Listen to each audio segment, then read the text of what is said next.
ရှင်အလိုတော်အတိုင်းပေးဆက်ကဲတမဲသူသခင်ယေရှုနေကြစွာနဲ့ဖွာမြင်ခဲ့ပဲလင်းမျိုးလေးတဲ့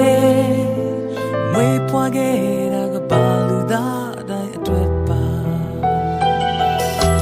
ဝမ်းမြောက်ခြင်းတွေရဲ့ရင်တခြင်းများနဲ့ပြည့်စုံစေမယ်